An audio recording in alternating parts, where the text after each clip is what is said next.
Алниязова Данагүл Аралбаевна, қазақ тілі мен әдебиеті пәні мұғалімі. Сәлеметсіздер ме, құрметті оқушылар? Бүгін өтетін жаңа сабақтың тақырыбы ерте дүниедегі халық астрономиясы.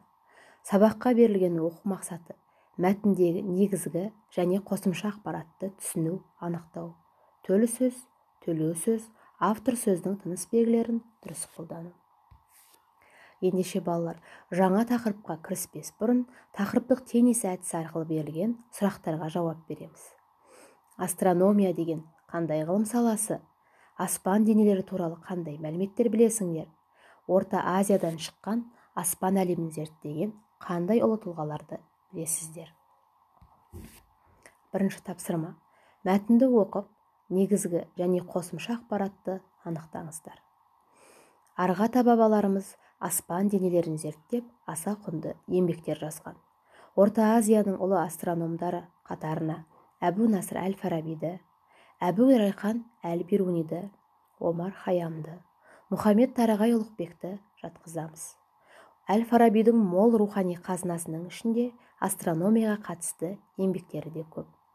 Ал әл-Бируни Орта Азияда жыл санаудың екі жүйесі болғанын анықтаған. Уақытты есептеу әдістері, жыл мен ай, апта мен күн есептері туралы айтқан. Омар Хайям күнтізбені дәл жасаған. Күнтізбедегі жыл басы 22 наурызға сәйкес келеді. Ұлықбектің үлкен ерлігі Самарқандта үлкен астрономиялық обсерватория салдырып, жұлдыздардың жаңа тізбесін жасауы. Т кесесі әдісін пайдаланып, оқылы мәтінінен негізгі және қосымша ақпараттарды анықтаңдар.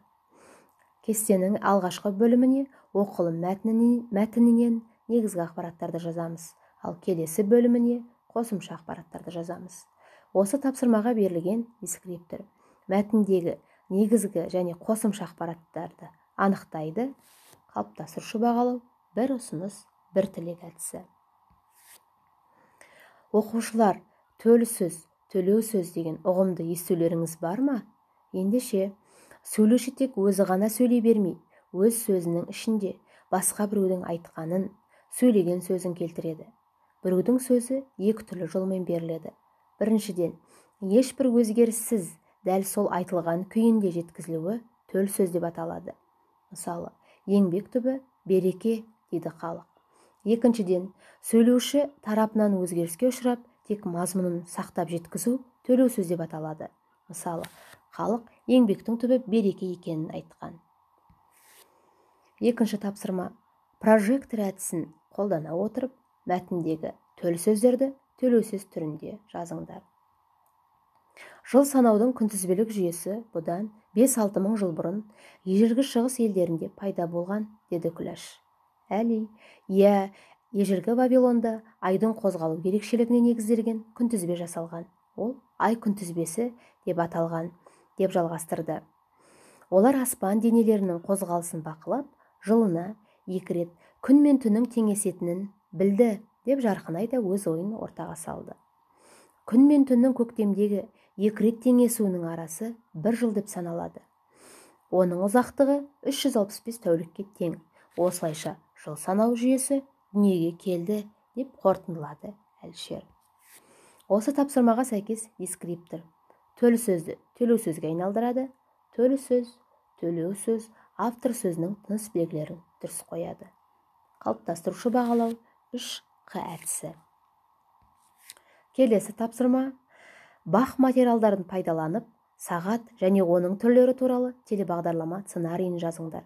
Сценарийге қажетті сөздер. Кіріспеде құрметті балалар, негізгі бөлім, сағаттың қалай пайда болғаны, сағат түрлері, уақыт өлшемдерінің күнмен байланысы. Ал қорытынды бөлімінде, міне, енді сендер бұл туралы көп мәлімет алдыңдар. Осы тапсырмаға сәйкес дескриптор бақ материалдарын пайдаланады, телебағдарламаға сценарий жазады. Қалыптастырушы бағалау, мадақтау, сэндвич әдісі. Балалар, сабақтың соңына да келіп жеттік.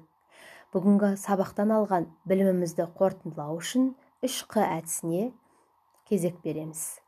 Бірінші, бүгінгі сабақтағы бір қызықты ақпарат.